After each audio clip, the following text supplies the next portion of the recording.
Actually, he may be closer than we think. Huh? Hypothetically speaking, even if we stole Futaba's heart, how would Alibaba know that the deed has been done? Would he truly be able to discern that just from cell phone messages? You mean he'd have to meet her in person? Alibaba was able to deliver the calling card here. On top of that, he can check on Futaba's condition. However, according to the circumstances he put forth, he's unable to meet with us. This leads me to believe that it would be bad for him if we were to see the two of them together. It seems to me Alibaba may in fact be Futaba herself. For real? So she's asking that we steal her own heart? Maybe she wants us to save her from the scars of her abuse. That would be hard to ask directly. I'd like to meet with Boss. He lives nearby, right? I agree. It's real late, though. What are we gonna tell Boss when we get there? We'll say this takeout sushi is a gift for him. But my fatty tuna! No complaining. Let's all go together. Boss may get the wrong idea if he and I show up alone.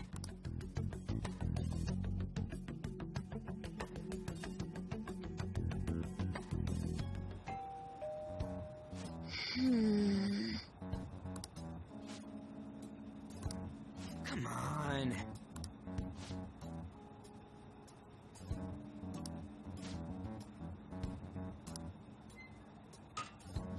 Hey.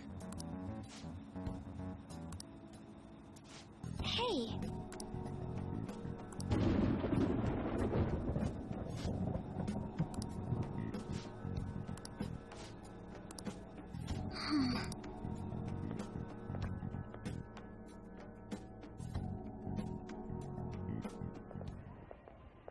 Hello, sir?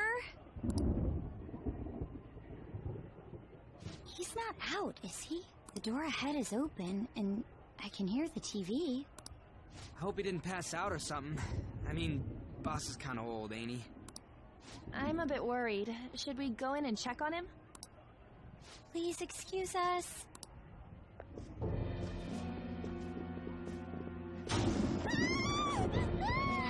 Scream? What was that? How should I know? Did you hear that? Let's get out of here, please! Can we just go?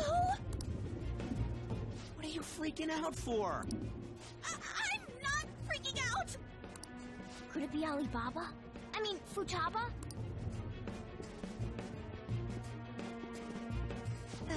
Sorry, can I hold your hand?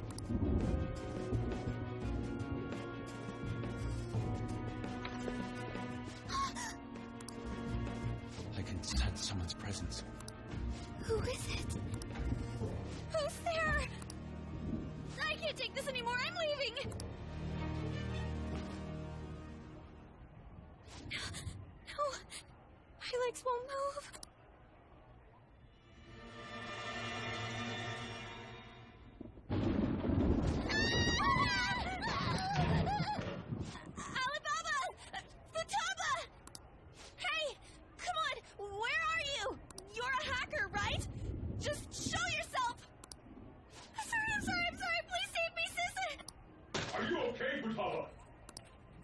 Crap, he's home!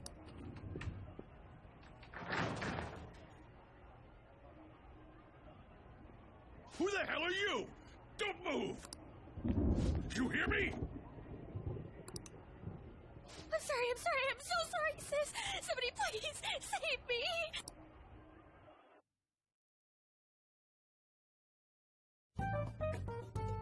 You? What are you doing in my house?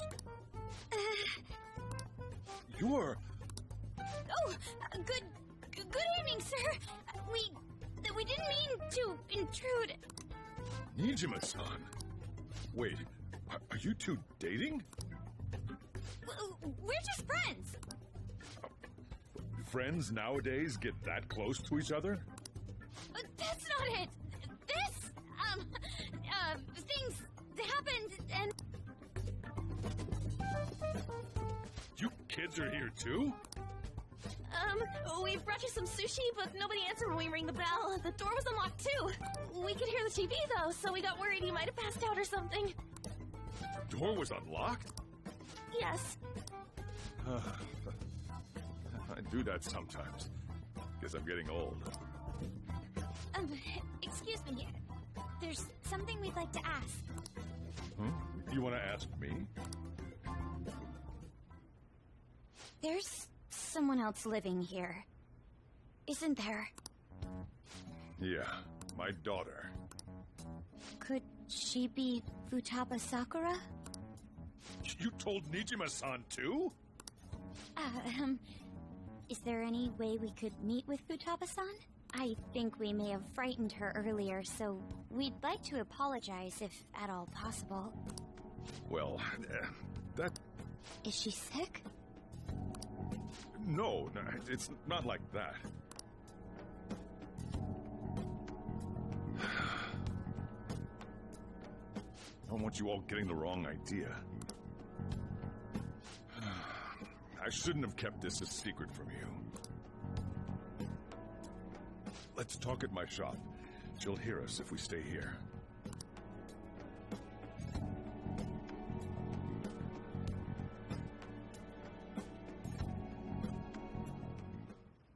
Now, where do I start? Futaba's mother and I knew each other long before Futaba was born. Her mother was a bit of a weird one, but we got along well for some reason. She was sharp-witted, somewhat stern, a little socially inept, but always carefree. She truly was a great woman. I see. When something piqued her interest, that'd be all she focused on. She always worked deep into the night. I thought that'd change after her kid was born. But having Futaba didn't do much. Even with that, she always took good care of her. Working and watching over a child at the same time sounds rough. I guess raising Futaba alone turned out to be tough on her in more ways than one. There wasn't a father. Do you mean... Well, there probably was one. I didn't know him, though. She never said a word about him either. She was single when she gave birth to Futaba, and single when she raised her. They were an ordinary, loving family. You could really tell how much she cared for Futaba. But one day, she left, leaving Futaba behind.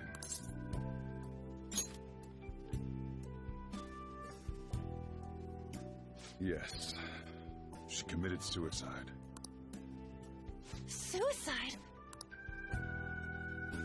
Threw herself into the street, right in front of Futaba's eyes. Shocking doesn't begin to describe that. It's gotta be devastating for a kid. So, well, a lot happened after that, but I ended up taking custody of Futaba. First, she was so depressed, she wouldn't even talk to me. Was that because she couldn't get over her mother's suicide? I kept talking to her, though, and she started opening up to me, little by little. That's when I found out. Futaba blames herself for her mother's death. What? But why? That part she's never told me. I wanted to know what led her to believing that, but I decided not to rub salt in the wound.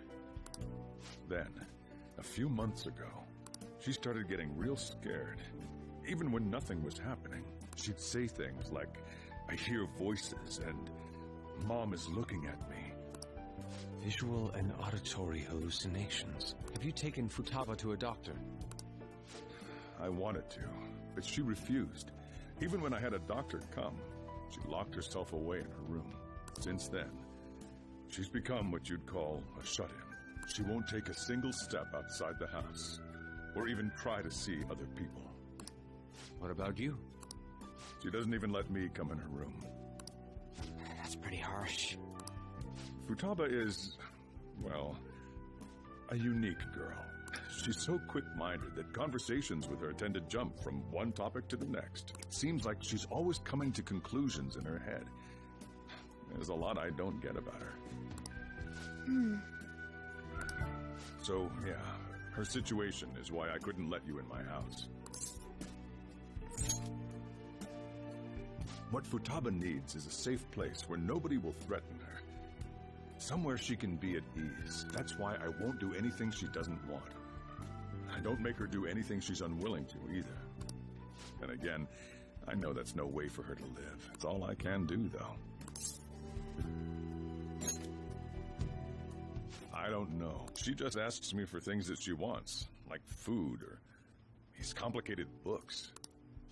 Well, that's that. So, can you just leave her be? I'm gonna head back then. You all had better head home soon, too.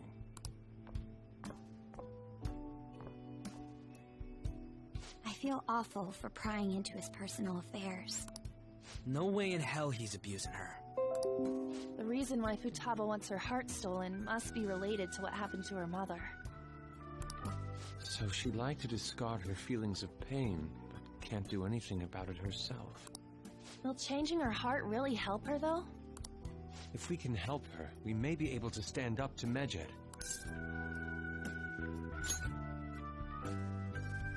Hold on a sec. Do we even know if she has a palace? Let's check. The Futaba Sakura that lives at Sojiro Sakura's house. Is that gonna be enough? Candidate found. What the? She's got one. So someone can have a palace even if they're not evil? Hey, Morgana. Where's Morgana? I haven't seen him for some time.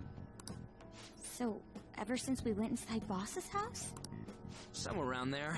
He'll be fine, though. He's a cat, after all. The trains are gonna be shutting down for the night soon, so we should probably be heading home. We have to go to school in the morning, after all. Oh, right. The urgent assembly. An assembly? What about?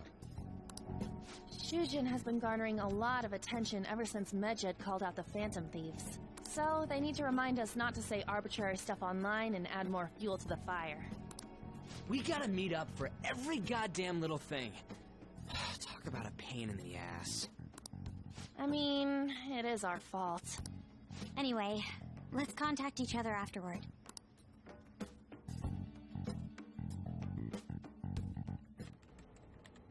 No way in hell he's abusing her. The reason why Futaba wants her heart stolen must be related to what happened to her mother. So she'd like to discard her feelings of pain, but can't do anything about it herself. Will changing her heart really help her, though? If we can help her, we may be able to stand up to Medjed. Hold on a sec. Do we even know if she has a palace? Let's check. The Futaba Sakura that lives at Sojiro Sakura's house. What the? She's got one. So someone can have a palace even if they're not evil? Hey, Morgana,